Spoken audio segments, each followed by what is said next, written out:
Welcome to episode number 105 of the PR Maven podcast. My guest today was Lindsay Skilling, CEO of the iconic Gifford's ice cream brand. Lindsay Skilling, who's CEO of Gifford's ice cream, is a Skowhegan, Maine native who grew up with a love of ice cream ingrained in her genetic makeup.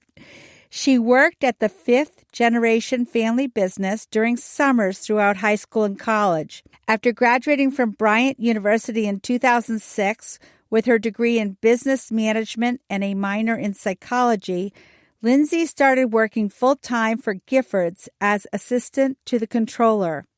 To build her skills and learn more about the ice cream business overall, she worked in a variety of positions, including VP of Sales and Marketing, before assuming her current position as CEO. Beyond Gifford's, Lindsay is dedicated to mentoring other business leaders and giving back to her community by serving on numerous boards. She has served on the Institute for Family-Owned Business Board for the last 9 years and currently holds the role of vice chair. Through IFOB, she has gotten involved with Women in Family Business Forum, CEO Central, and the Next Generation Affinity Group. Lindsay currently serves on the Educate Maine Board of Directors also. Staying true to her Skowhegan roots, she recently became a corporator for Skowhegan Savings Bank and sits on the Skowhegan Chamber of Commerce Board.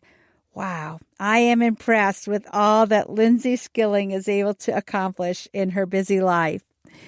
While she maintains a busy schedule between running her family-owned business with her 2 siblings and the numerous boards she serves on, at the end of the day, Lindsay is truly about her family.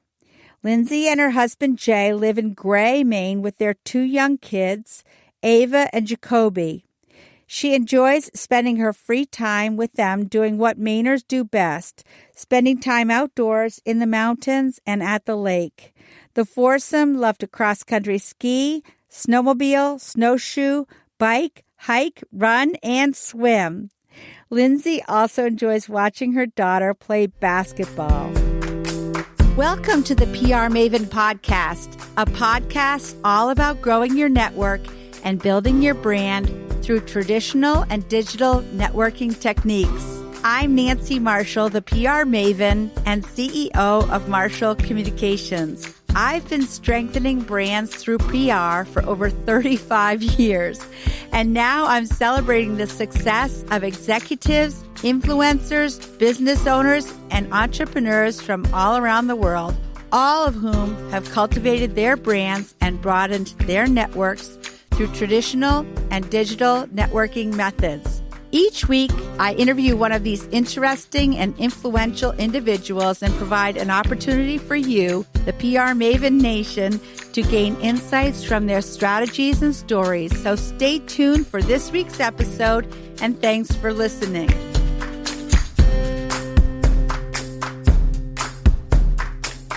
Lindsay, tell us about your role at Gifford's and how you got into it in the first place. I am currently the CEO of my family business, Gifford's Ice Cream, and I have been for the past 5 years. So as a young child, I would always be involved in the family business, from being at mini golf courses or going on road trips with my father, who ran the sales and marketing end of the business. But really what jump-started my career with Gifford's was right out of college. The day I got home from graduating, I had been presented with a job offer from my uncle and our controller, and I was hired as the assistant to the controller at that time. And from there, I worked alongside the controller, learning the finance end of the business. And then I also worked alongside my uncle, who he oversaw production and finance for our family business. And it evolved. I had to at one point jump in or be thrown into running our sales and marketing department, which I'll just say I'm not good at sales. I certainly admit that openly. So it just evolved as the years went. I ran sales and marketing for a few years, and then it evolved. There was other needs within the company. I became pregnant with my first child. So I took on a role of general manager in 2010. And then it shifted around 2015, and we're not big on titles at Giffords, but they changed my title to CEO. My responsibilities didn't really change from what I was doing, but so I became CEO around 2015. Well, I commend all of you because I know how complex your business must be. And I think that there's a lot of dynamics within a family that must be challenging. So I think that your family has managed the process beautifully, and you've had so many things to contend with.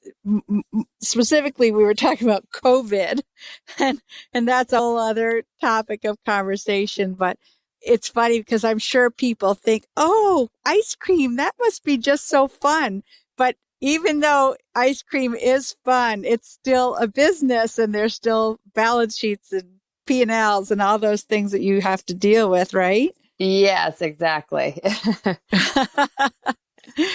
So when somebody says, oh, yes, that must be so fun, I'm sure you just smile, but in your head, you're going, yeah, not always as fun as it seems. Yeah, as you're saying this, I'm like, oh, it can be fun. Yeah, there are moments that are fun. My job is the same because I get to travel a lot and I do smile. So it makes it seem like it's fun, but it isn't always fun. There's certain aspects of running a business that are a grind no matter what business it is. That is very well said. Yeah.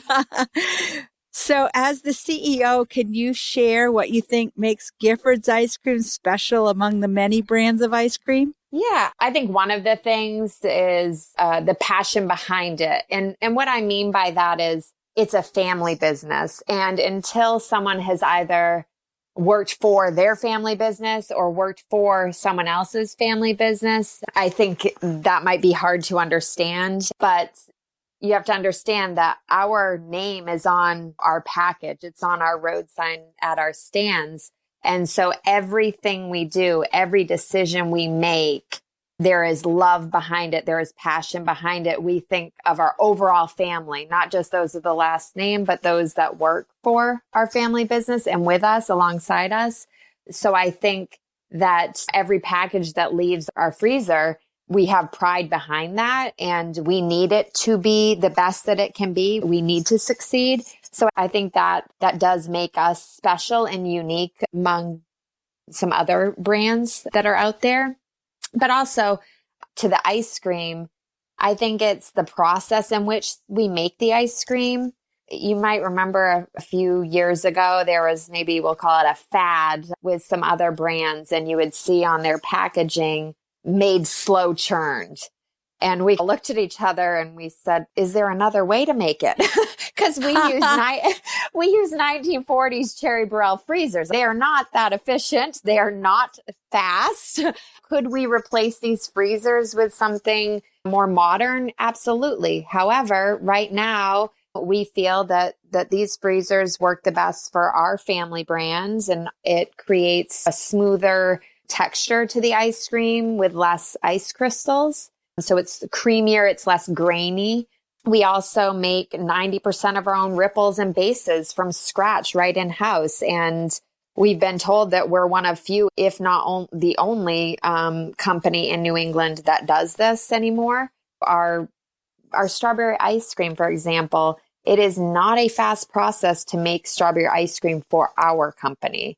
It's a 2-day process. We sugar the berries, we strain the berries, and then they can go into the ice cream. These are just a few examples as far as what I think our brand is unique to our customers. I can hear the passion in the way you describe the brand. And I think that a brand, it resides not only in the hearts, but also in the minds of your customers. And I think a brand becomes stronger when you have a tribe of raving fans. And I know you do have a tribe of raving fans. My own mother is in assisted living. She's 87, and I have to drop off moose tracks every week at her assisted living home. And of course, now that we're in the quarantine, they have to quarantine it in the freezer in the entryway of her assisted living home. So luckily they do have a freezer there, and then somebody brings it up, and she's always so happy when she gets her moose tracks. Well, thank her very much. We have to do the same thing with my grandmother, Audrey Gifford. She's in an assisted living location, and she has to have a bowl of chocolate ice cream every single night. And so they'll call and say, okay, your grandmother needs some more chocolate. So we have to set it on the front porch, and there's a process so that she can get her chocolate ice cream, but we wouldn't have it any other way.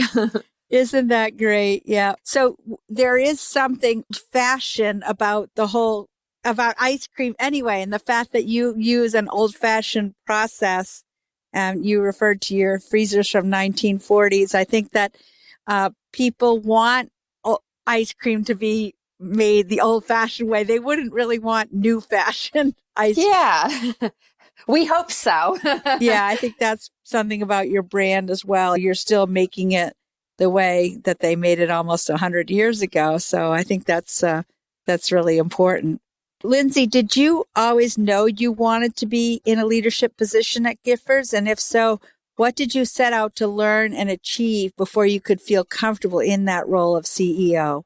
Yeah, I don't know if I knew I always wanted to be in a leadership role, but from a very young age, I was very interested in helping my dad prepare for sales meetings and any job or task that he would give me. And this is in grade school. I was young, or on the 4th of July or Memorial Day, if he had to do a special delivery because someone ran out of ice cream, I would always want to go with him. So from a very young age, I knew that I wanted to, we'll say, work for the family business, and if they would have me. I knew when I think things started to maybe change, or we'll say click in my mind, if you will, more so as I got older, in 8th grade, freshman year of high school. I would say I became more actively involved. I would work summers and in the office and doing whatever was needed. And so I got to really know the business more as I was older. And again, leadership role, it's a family business. We're not huge on titles. You do what you need to do to make sure that the best quality ice cream is going out the door for our loyal customers. I was fortunate after graduating college, and I went for business and psychology, knowing that I was going to come back family business. And I was fortunate that there was a role for me at that time of graduation. That just got my foot in the door. From there, I had to work my butt off. It wasn't just handed to me like some might think of a family business. You probably had to work harder, I would imagine. Yes. Yeah, that is so true, because all eyes are on you. You have the last name. So everyone's watching your every single move, seeing what time you're in at work, what time you leave work. Now, everything. And my personality along with it, I'm the type that I put a lot of pressure on myself already.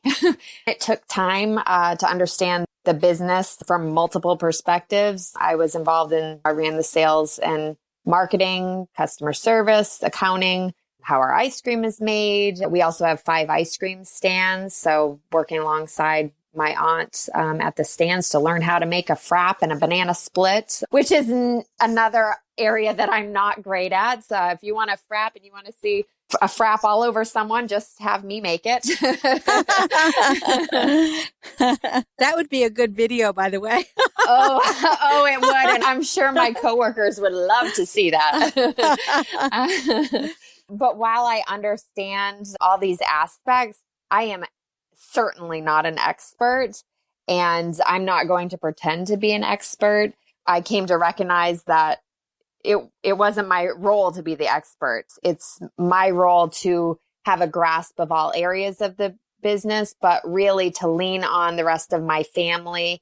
And when I say family, those with the last name and those those who have worked for the company for years. They're really the experts in their roles, and I lean on them, they lean on me, and it's really a collaborative kind of leadership style that I have, making business decisions with my siblings and the greater Giffords family, if you will. Last week on the podcast, I interviewed Carl Strand, who is general manager of Sugarloaf, and he said some similar things, although Sugarloaf might not be a family business, but he talked about really listening to people, not only the customers, but also the people who are working there, all the employees who are so passionate, and the fact that he does take the time to really listen to them and value their opinions. It sounds like that's what you do as well. Yes, absolutely. I'm sure many people say our business is open door policy. Well, at Giffords, that open door policy is,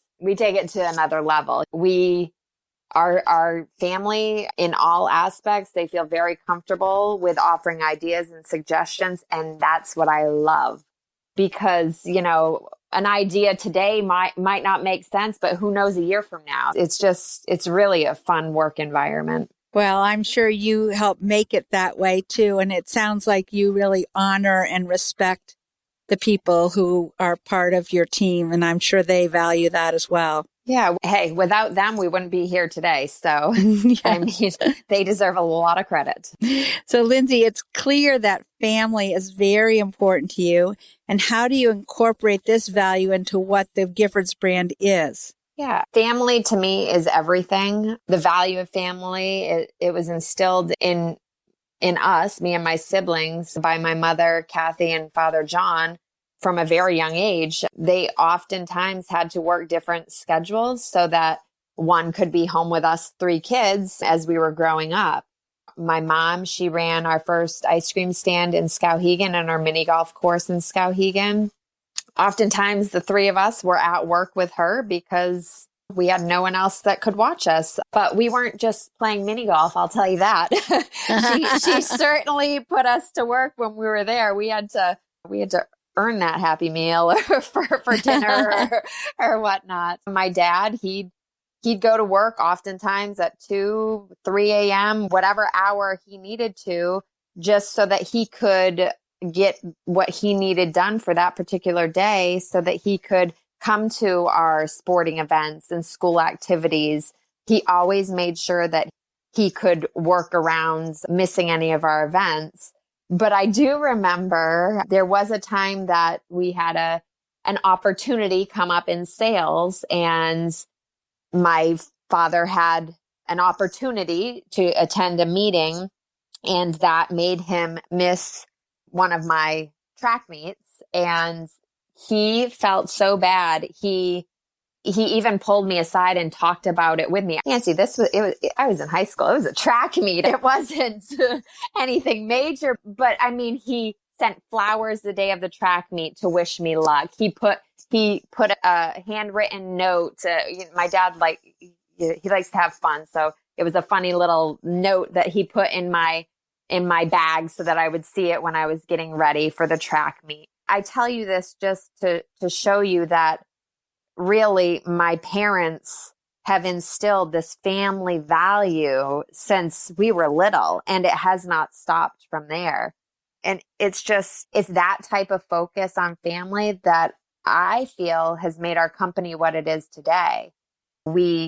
Today we try to be and forever, we try to be as flexible as we can so that everyone that works at Giffords can attend those family events and sporting events or extracurricular activities or whatever it may be that they're passionate about, because we only live once, and family is everything. I keep saying that, but it truly is. And kids or grandkids, whatever it may be, nieces, nephews, they grow up really fast. And while I am the CEO of Giffords, I'm also a mom. I have 2 young kids and a husband, and they're my priority also. When they're older and involved in whatever they may be involved in, I will plan to do as my parents did and work around their activities so that I don't miss them growing up either. I'm so glad to hear you say that, because I have 2 sons in their 20s, actually, and they used to play baseball at Hippick Field in Farmington. Oh, yes. when the highlight was always, could they run across the street, supervised, of course, and Right. line up at Gifford's to get an ice cream. So when you say that life is short and they grow up fast, it is so true, because just as I'm saying this out loud, I so miss those days of watching the baseball games and seeing my kids make a hit or get somebody out at first or whatever it was. My son Craig was very good at stealing, and I could just, anyway, it just brings back all these flood of memories, and Gifford's is part of it. And it sounds like your father really, that brings a tear to my eye when he sent you flowers and wrote you a funny note. That's so awesome. Yeah, that was, even today, if running a business is not all hard. Yeah, it is hard. It is difficult. And sometimes he'll get a funny card and write in it and leave it on my desk, or get some chips and dip because he knows, that I love it, or just because he's been there, he gets it. It is stressful. It is hard work, and it takes away from my kids sometimes because I'm getting calls in the middle of the night or whatever it may be, but that's what it is. And it's a family business, and we all support one another. Oh, yeah, I know. I can think of all those times when I was standing on the side of the baseball diamond watching my kids, but I had my phone. Oh, yeah. I was probably responding to emails and calls. Yeah. So, you have to stay right on top of things if you're running a business. I know. Yeah. So tell me about Gifford's as a company. How many employees and how much ice cream do you sell? How many flavors do you have? Yeah, it's ever changing because right now we're running production 7 days a week to keep up with demand. So we've had to hire more folks, but we're around 44 full-time family members. And but this time of year, that number grows closer to 120 with our 5 ice cream stands that we own and operate that are open, as well as our summer seasonal production folks that we bring on. We have over 100 ice cream flavors because we do some private label business as well. And we have frozen yogurt, sherbets, sorbets. Our ice cream is sold in grocery stores in quarts and half gallons, but we're also sold at our 5 stands in scoop shops, as well as other independent ice cream shops, colleges, universities, restaurants, from Maine down to North and South Carolina, through the Mid-Atlantic, Midwest, as far west as Nevada. And last year, we sold about 2.3 million gallons of ice cream. And we anticipate this year to be right around that same number, might be a tick up or two. So, yeah, has COVID increased the demand for ice cream? It has shifted it, I will say. Our retail business, grocery stores, when COVID first, we'll say, hit in April, it shifted from our food service business to our retail business growth. So our retail really has been double-digit growth so far this year.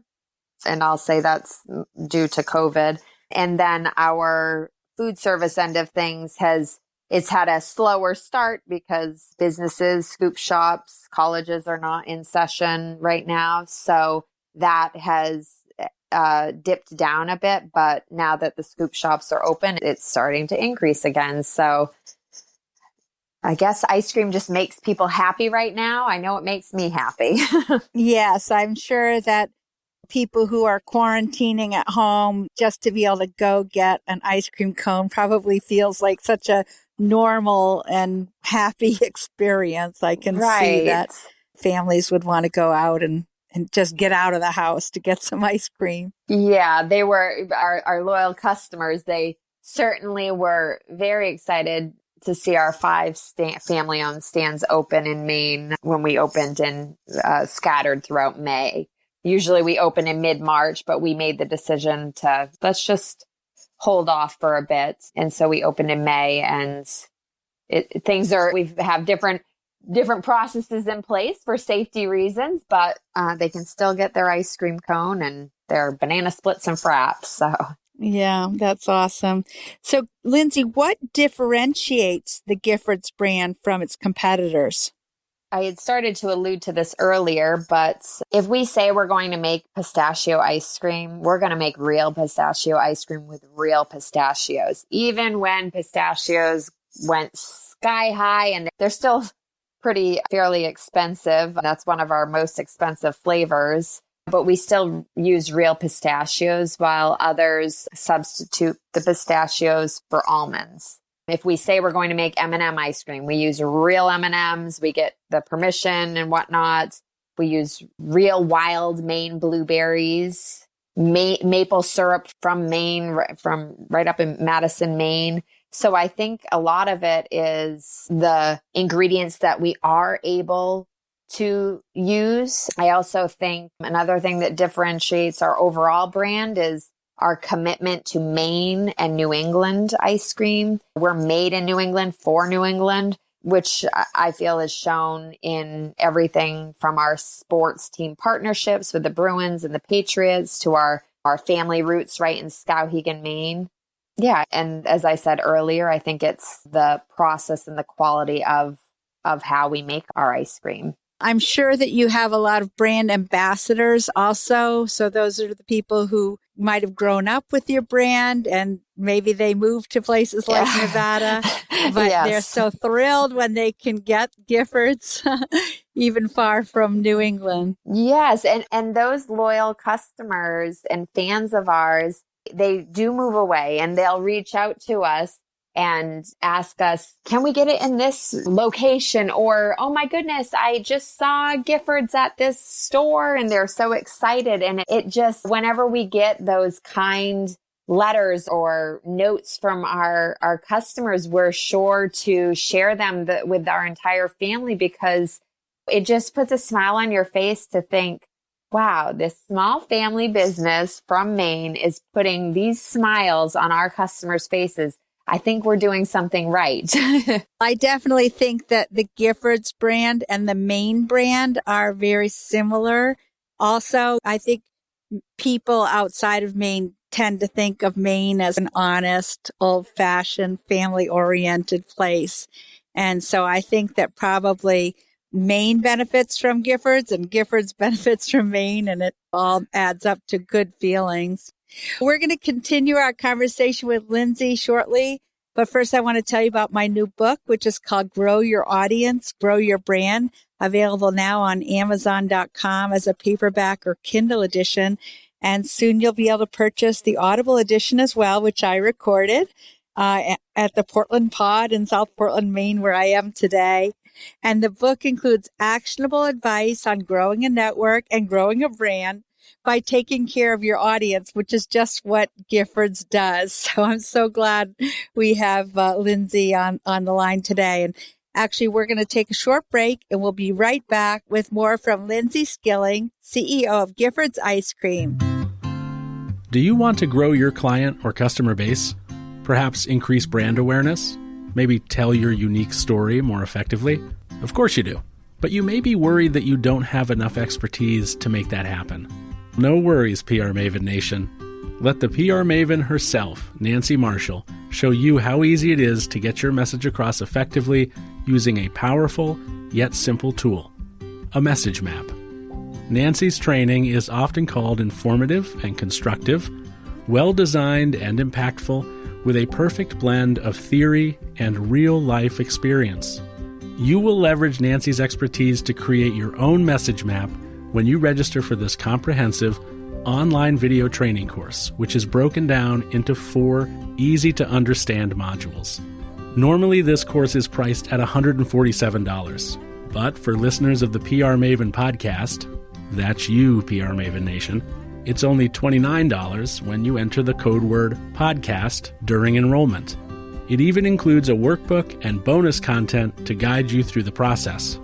So go to prmaven.com and click on the Message Map Mastery course to enroll today. Remember, enter the word podcast during enrollment for a special discounted price of $29. Welcome back. Today we're talking with Lindsay Skilling, CEO of Gifford's Ice Cream, and I want to dive right back in with more questions.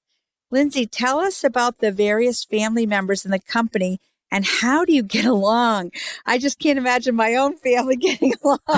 How do you keep your personal life separate from your professional life, or does it seep in? Yeah, so everyone always thinks, they always ask, do you all get along? And we do. We have fun together. We get along great. And I'm not just saying that. It's ice cream. And again, we're very passionate in what we do, but we like to have fun. We like to play little jokes on one another. So it keeps us all on our toes. But it is our family name on the package that goes out the door each day. So we do take it very seriously also. So for those folks that are family members that are involved in the business, we have my brother, JC, who is the VP of sales for the business. We have my younger sister, Samantha, who is our marketing manager. We have my cousin, Ryan, who is our QA manager. We have my uncle and father, my uncle Roger, my father, John, and they're out of the day-to-day operations of the business entirely. And we tag them in if we have projects or we want to bounce ideas off them or get advice from them, because they do have the history that we're lacking in my generation. And we also have my uncle Arland, who just recently retired at the end of 2019, but he is working a few days a week back to his roots in store, checking on our ice cream at the store levels. So yeah, there's a handful of us. Yeah, but how I keep my personal life separate from my professional life, I don't know. I don't know. It's hard to explain unless you've worked for your family business, because to me, it is one and the same. You work closely with your family members every single day, but I do feel that we do a good job of realizing what our business needs are and the importance of setting aside our personal matters when we need to focus and get things done. I try to, like I say, I try to turn it off, but it's your passion and pride of your family business. There's no such thing. Mountain biking up at Sugarloaf with my kids and my husband, and I've got my cell phone right in this little fanny pack backpack, just so that if somebody calls on the weekends or something, that I know what's going on. You don't just turn it off. It's your family. It's intertwined. So I can just imagine, and you care deeply about what you do. And I can just imagine that. And I feel like at your level, it's very hard to have a separate personal life from your professional life. I can see how it's just your life. And I admire that. I'm still learning. I learn something every single day from colleagues or anyone that I'm working with. I love learning. So it's just my family business. I don't know. And when I say family business, that includes even my husband and my kids. When we do yard work at one of our ice cream stands to make sure it looks in tip-top shape for opening. And so I drag them into it too. Well, as from one mother to another, I'll just say I used to feel really guilty when I worked a lot, when my kids were little, or when I had to travel and leave them. But when my son Craig graduated from high school at Carabasset Valley Academy, actually he was salutatorian. And in his speech, he said he wanted to thank his mother for teaching him the value of a work ethic. Wow, that just gave me the chills. Wow. Yeah. When he said that, oh my God, first of all, I was sobbing. Oh, but of course. I was like, oh my God, all that time that I was just feeling guilty and horrible. I guess the kids really were noticing that I was working, and they know that they benefited from it because I was able to pay for them to go to college and get a good education, as well as they were both ski racers. That was just like such a turning point for me in my personal and professional life. So I guess the kids, they didn't suffer, they were able to see me working, and I'm sure your kids realize that you're working for the greater good of all of them too. Yeah. And like you, my father, when we were younger, we used to we'd go on vacation and at lunch, and in the morning, at night, my dad would be checking emails or voicemails, and we'd give him a hard time.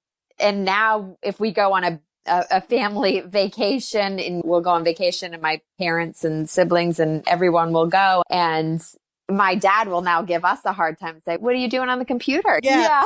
Exactly. It's like, we get it, Dad. We get it.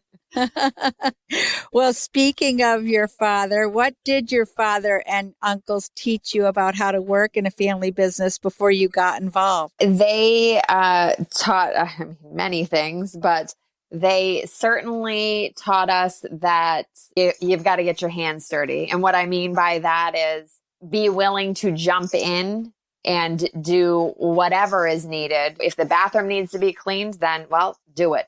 Get it. Don't just, if you see something on the floor, don't just step over it. Pick it up. They were never afraid to jump in and do whatever was needed, even if it was outside of their scope. And so I think that commitment from them, and also it helped them, I gain respect from other family members and those working for the business, knowing that they were willing to do whatever it takes for the success of the brand. But I've learned that there will be tough times in business. And my father always would say to us, you have to stay even, he would say. And I'd say, well, I don't know what you mean by that. And he'd say, there's going to be good times, and you're going to get really excited, and you're going to be on this high of excitement. But around every corner, you're going to feel down, because there's going to be tough times. There's going to be challenges. This is business and it is life. And I never really understood. And I'll tell you, Nancy, I understand it now. And really, I started to understand that, the stay even mentality, if you will. And really, this year with COVID, it has been very important to really try to, as my dad said, stay even no matter what. We will get through this. We will get through it as a family and as a business and as a brand. And I really think that mindset that he instilled in me really has helped me, as well as my peers, navigate the business through the challenging year that we've had so far with COVID-19. But also, my father and uncle, they didn't really have a choice but to work for the family business when they were younger. But they certainly gave all of us kids a choice, and it was our decision. We weren't they didn't make us feel guilty if we wanted to pursue something else. My father and mother actually were trying to push us kids to do something else, to try something else, because they were well aware of the sleepless nights, the stress that comes along with it, that they had to go through with the family business. We never felt pressured into joining the family business. I think another thing is and you've heard the saying, I'm sure, surround yourself with people that are smarter than you. I certainly work with folks that are way more intelligent and have wonderful ideas and advice, and they challenge me and they teach me new things every day. So I think that also has been instilled in my generation from my father and uncle as well. We're learning together, we're bouncing ideas off one another and working hard to, continue the family legacy. It's obvious to me that you respect everyone that you work with, and that you respect your father and uncles for what they've taught you. And that leads me to my next question, because you as a professional have your own personal brand. And how do you incorporate your personal brand into the Gifford's company brand? Yeah, I wouldn't really call it my personal brand per se, but rather I'm completely myself at work, and I don't hide that. Something that has trickled into my leadership role at Gifford's is that I'm passionate about helping build strong leaders in Maine. In my free time, I serve on other boards, and that helps to develop my leadership skills, as well as hopefully to mentor other younger folks on developing theirs. It helps me in my role as a CEO and as a mom of two young children. But I think that one thing that I think of when you ask the question, my personal brand, I think one thing that I will say is maybe different in my generation than my father and uncle's generation is me and my generation, we're more open. And what I mean by that is we're more open to sharing information. We don't keep it so close, if you will, because we feel that the more that the folks that work with and for Giffords, the more information we give them, information is power. If they can understand the why and the importance behind something, then who knows what that can turn into. And that's where ideas evolve. So my generation is more open about sharing information with our colleagues. And I think because we now are working in a digital age also, there's a lot of tools for information sharing also, not only with other people who work for the company, but with your customers and, again, those brand ambassadors as well. Absolutely. But you've tied in with some really powerful brands as the official ice cream of the Boston Bruins and the New England Patriots. That's so exciting. What's involved with those programs, and do you go to a lot of the games? Yeah, I still pinch myself because we're so fortunate to have been partnered with them that they chose us, and we've had so much fun. We're unique, and we throw a lot of ideas out to the Bruins and the Patriots, and they've been very great to work with. So we partnered with the Boston Bruins, and we created a flavor with them called Power Play Fudge, which is a golden vanilla ice cream. It has crushed chocolate cookies in it. I want some it's now. lots of chocolate. Some fudge-filled chocolate pucks that represent a hockey puck, and it also has a fudge ripple in it. And then we partnered last summer in 2019 with the Patriots, and we created a flavor with them called Dough Your Job. And it's vanilla ice cream, and it has chocolate footballs. They're shaped like footballs, and they have caramel filling inside them. And there's also cookie dough in it and heavy fudge. So if you like chocolate for both of those flavors, I highly recommend that. But like I said earlier, our partnerships with both organizations, they've been very collaborative and fun and unique for them, I hope, but also for us because we're extremely passionate. We're not just going to partner with affiliations like the Boston Bruins and the Patriots and not do something creative and have fun with them. Yeah, we've had a lot of fun with it so far, and we can't wait to see what, the future holds with both organizations. But as far as attending games, we were fortunate enough that we took the company, our family members, we all went to a Patriots game together last December. That was our annual holiday party, if you will. We had so much fun. We all rode down together on a bus, and we all were sitting there, we're like, can you believe it? We're all at a Patriots game together. This is just crazy. We're, again, pinching ourselves. It was so much fun. We've gone to Bruins games as well together, but personally, I haven't been to many games. I have two young kids, a 7 and a 4-year-old and a husband. Maybe when they're a little bit older, we could go to a game together or something. Yeah, I'm sure when they're a little older, they're going to be asking to go as often as possible. I'm sure. Lindsay, is there a book, an app, or a website that has helped you in your career, and how? Yeah, so I love listening to podcasts, and one that I think it was a year ago, someone through the Institute for Family-Owned Business, an organization that we work with, they had told me about a podcast called How I Built This with Guy Raz. Yeah, I like that one. Oh my goodness. Isn't it great? Yeah. So it's wonderful because I can listen. I have about an hour and a half commute to our office and our manufacturing plant from where I live.